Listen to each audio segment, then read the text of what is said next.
अस्सलाम वालेकुम my to family. कैसे हैं आप सब? आई होप कि आप सभी अच्छे होंगे, खैरियत से होंगे। आज फिर एक नई वीडियो के साथ। तो आज हम बनाने जा रहे हैं पंजाबी कुर्ता। इसका ट्राउज़र भी बनाया है, वो आप नेक्स्ट वीडियो में देखिएगा इंशाल्लाह। तो आज हम आपको बताने जा रहे हैं कि इस कुर्ते को हम कैसे काटेंगे और कैसे सिलेंगे। बहुत ही इजी तरीका बताऊंगी, बहुत ही आसान है। ठीक है, चले स्टार्ट करते हैं, जुड़े रहे मेरे साथ।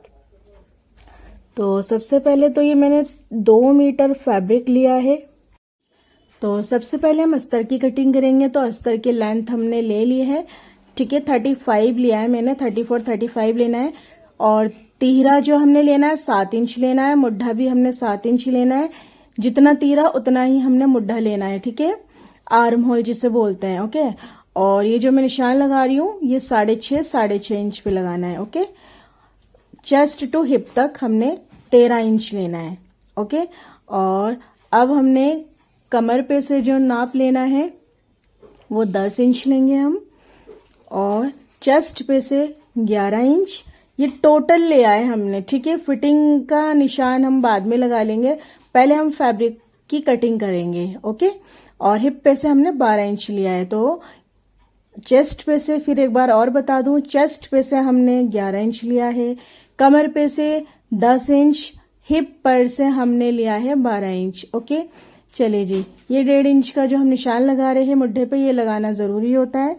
और जो पीछे वाला जो निशान लगा हुआ है वो हमारा फ्रंट साइड का पार्ट होगा, ठीक है, वो हमें ढाल के लिए लगाना जरूरी होता है। उसकी कटिंग जरूरी है ताकि मुड्ढे पे कोई झोल वगैरह ना आए। चलिए जी, ये हमारा निशान कंप्लीट हो गया है। और जिसको मतलब जिन्हें नहीं सिलाई नहीं आती है तो कृपया करके वो मेरी वीडियो को ध्यान से देखना, बिना स्किप किए देखना, तो आपको प्रॉपर अच्छे से समझ में आने वाला है। ठीक है, अगर स्किप करके देखोगे तो कुछ नहीं समझ में आएगा, फिर तो वो कट कट के तो वैसे भी नहीं समझ में आता जब हम वीडियो को काट काट के देखते हैं। ठीक है, तो अब इसकी हम कटिंग कर देंगे अस्तर की। और जितना हमने हिप पे से निशान लिया था ना, उतना ही हमने दामन से लेना है, नीचे बॉटम पे से। ठीक है, चलिए जी, कटिंग हमारी इस तरह की हो गई है। अब बारी आती है इसकी कुर्ते की। कुर्ते का जो फैब्रिक है वो भी हमने 2 मीटर लिया हुआ है। 2 मीटर फैब्रिक हमने कुर्ते का लिया है। और ये जो कपड़ा है इसे, ये वैसा वाला कपड़ा है जो थोड़ा सा अकड़ा सा रहता है ना, इसे टापटा बोलते हैं आई थिंक। टापटा या टपाटा, मतलब टापटा ही बोलते हैं इस कपड़े को वैसे। ठीक है, अगर मैं कुछ गलत बोल रही हूँ तो प्लीज आप मुझे कमेंट बॉक्स में बताइएगा, क्योंकि ये फैब्रिक, इसमें से सूट बड़ा प्यारा सिलता है और काफी अच्छी फिनिशिंग भी आती है। थोड़ा सा अकड़ा सा रहता है और प्रॉपर, मतलब अच्छा लगता है इसका सूट। बट हाँ, इसको हम मोस्टली गर्मियों में नहीं वेयर कर सकते। वैसे जो वैसा मिक्स मौसम होता है ना, उस मौसम में हम इसको पहन सकते हैं सूट को। और चले जी, अब हमने अस्तर रख दिया है फैब्रिक के ऊपर, और अब हम इसकी कटिंग कर लेंगे। बस बहुत ही इजी है, जरूरी नहीं है कि हम अलग अलग निशान लगाए। पहले अस्तर को कट करना है, उसके बाद अस्तर को आप अपने मेन जो फैब्रिक है उसके ऊपर रख के आप प्रॉपर काट कर निकाल सकते हो। ठीक है, और बस ध्यान रखिएगा दोनों जो कपड़ा है बिल्कुल बराबर होना चाहिए, क्योंकि ऊपर नीचे या ऊंचा नीचे हो जाता है तो उससे फिर बाद में फिनिशिंग भी अच्छी नहीं आती। ठीक है, चलिए जी, कटिंग हमारी हो चुकी है। और अब मैं आगे बताती हूँ। ये एक्स्ट्रा फैब्रिक ये भी निकाल देना है।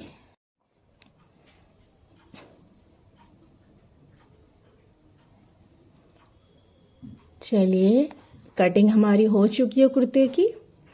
ठीक है, और ये जो छोटा सा कट मैं लगा रही हूँ ये लगाना जरूरी है, ताकि आपको प्रॉपर, जैसे अस्तर पर सूट रख के हमें सिलना होता है ना मेन फैब्रिक को रख के, तो हमें अच्छे से मतलब वो इधर उधर फिसले ना। आप पिनअप भी कर सकते हो या तो सिलाई भी लगा सकते हो अस्तर को, मतलब अस्तर और जो मेन फैब्रिक होता है ना, दोनों को मिला के, जैसे आपको आसान लगे। चलिए जी, ये जो फ्रंट का पार्ट है इस पे भी हमने गुलाई का निशान कट कर लिया है, इसका गुलाई का निशान लगा दिया और हमने कटिंग भी कर ली है।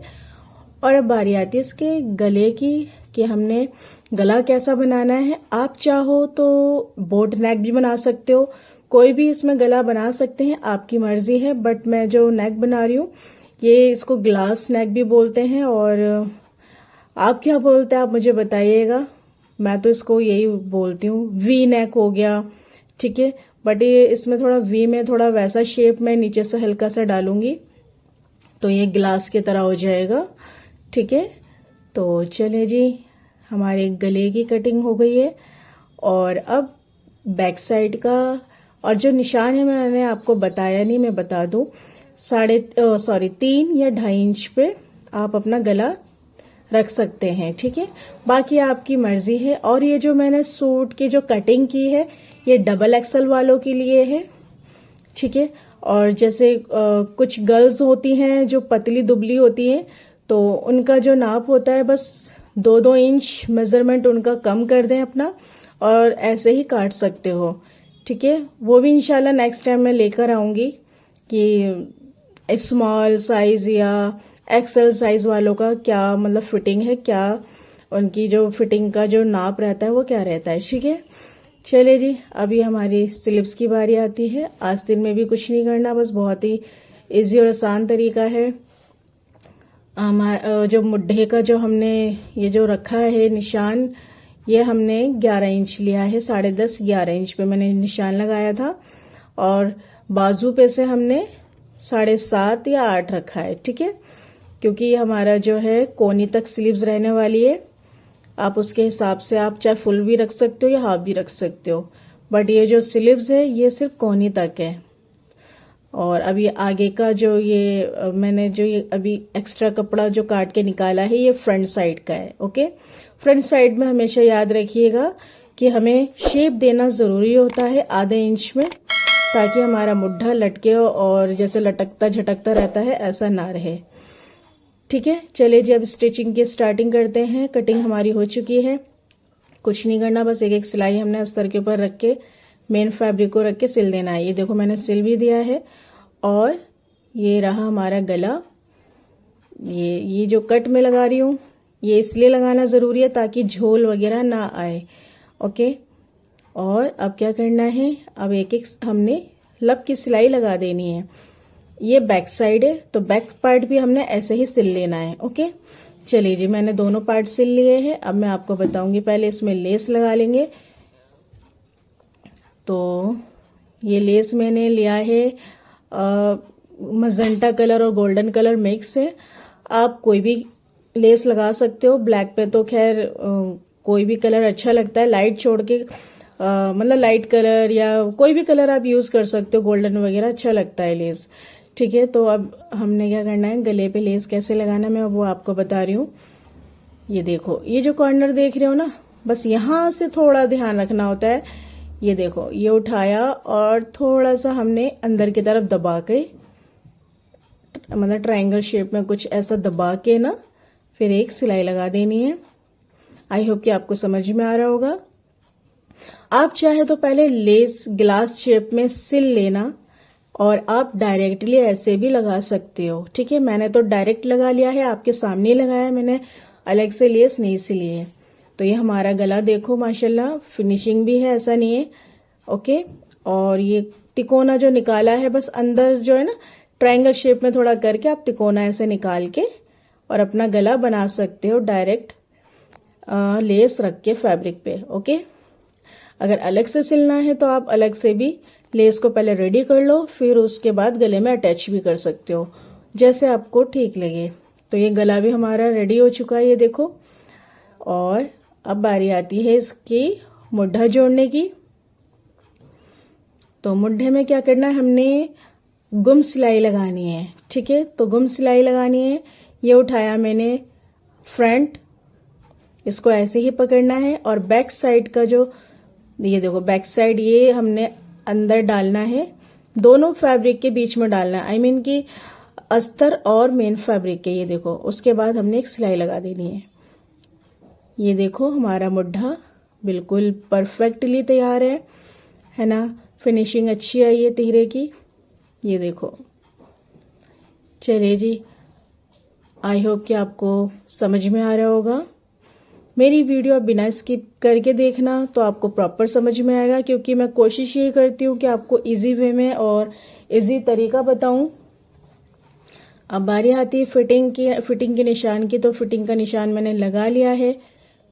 तो ये जो आप निशान देख रहे हो ये डबल एक्सल वालों के लिए है, जिनको सूट डबल एक्सल का आता है वो मेरी वीडियो ज़रूर देखा करें, ठीक है। तो उन लोगों के लिए बहुत ही आसान और इजी तरीका है ये, बिना स्किप करके देखना तो प्रॉपर समझ में आएगा। तो हमारे जो फिटिंग है, फिटिंग भी मैंने लगा दिया है। अब बारी आती है इसके चाक मोड़ने की। चले जी, चाक में कुछ भी नहीं है, बस नीचे से हमने फोल्ड कर देना है। 1.5 इंच फैब्रिक अंदर की तरफ ऐसे ही मोड़ना है और एक एक सिलाई लगाते चले जाना है, ठीक है। चले जी स्टार्ट करते हैं। ये देखिए मेरी जो चाक की सिलाई है, मतलब कुर्ता हमारा ऑलमोस्ट डन है। अब बस इसमें कुछ नहीं रहा, अब इसमें सिर्फ लेस लगाना रह गया हमें, ठीक है। तो लेस कैसे लगाएंगे वो भी मैं बता देती हूँ। ये जो लेस है इसको मैं जितना ये आपको मतलब चौड़ाई में लेस दिख रही है, इसको हम पूरा प्रॉपर चौड़ाई में नहीं लगाए, मतलब नहीं अटैच करेंगे। इसको थोड़ा सा ज़्यादा नहीं, हमने अंदर की तरफ में मोड़ना है, वो मैं अभी आपको बता दूंगी। तो ये कैसे मोड़ना आप प्लीज़ ध्यान से देखिएगा। इधर से हमने तिकोना जो निकाला है वैसे ही सिलना है, ट्रायंगल शेप में ऐसे करके बस एक एक सिलाई हमने लगा देनी है। लेस लगाना कोई ज़्यादा भारी नहीं है, बहुत ही आसान होता है, बस थोड़ा सा कुछ ट्रिक्स होते हैं जिन्हें हमें ध्यान में रखना होता है, ठीक है। चलिए लेस भी हमारी लग चुकी है इसमें चाक में। आप चाहो तो दामन पे भी लगा सकते हो, बट मैंने सिर्फ चारों तरफ मतलब सिर्फ चाक पे ही लगाया है, दोनों साइड से। दामन पे नहीं लगाया मैंने, क्योंकि फिर मुझे ऐसा लगा कि ज़्यादा ओवर ना हो जाए, ओके। चलिए जी, अब बारी आती है इसकी स्लीव्स जोड़ने की। कुर्ता तो हमारा बस मतलब तैयार हो चुका है, बस उसमें आस्तीनें और रह गई लगानी। अब जो आस्तीन में मैं ये जो लेस अटैच करूंगी वो भी आप ध्यान से देखना, बहुत ही आसान है। बस मैंने आस्तीन में कोई अलग से सिलाई नहीं लगाई है, जैसे बॉर्डर पे से लगाते हैं। उठाया और बस फोल्ड करती चली गई और ये लेस अटैच करती चली गई मैं। आपने, आई होप कि आपको समझ में आया होगा। ज़रूरी नहीं है कि आप स्लीव्स को अलग से पहले सिल लो फिर बाद में लेस लगाओ, आप लेस के साथ भी लगा सकते हो, मतलब स्लीव्स लेस भी साथ साथ में मतलब स्लीव्स में अपने अटैच कर सकते हो, ठीक है। चले जी, अब बारी आती है फिटिंग लगाने की आस्तीन की। आस्तीन भी हमारी जो आस्तीन है वो भी कंप्लीट है। अब बस कुछ नहीं करना, हमने कुर्ते से अटैच कर देना है। ये एक्स्ट्रा कपड़ा काट के इसलिए निकाला ताकि कोई झोल झंगोट ना आए। देखिए स्लीव्स कितनी प्यारी लग रही है। और इसको अब जोड़ना कैसे वो भी बता दूं। कुछ नहीं करना, बस वैसे ही गोल गोल करके हमने एक एक सिलाई लगा देनी है। तो ये देखिए हमारा कुर्ता बिल्कुल कंप्लीट है। आई होप कि आपको मेरी वीडियो हेल्पफुल लगी होगी। अगर ज़रा भी अच्छी लगे तो प्लीज़ लाइक शेयर कमेंट ज़रूर करें और सब्सक्राइब करना ना भूलें। मेरे चैनल पे आपको नई नई टिप्स और नए नए आइडियाज़ मिलते रहेंगे। मिलते हैं नेक्स्ट वीडियो में। अल्लाह हाफिज़।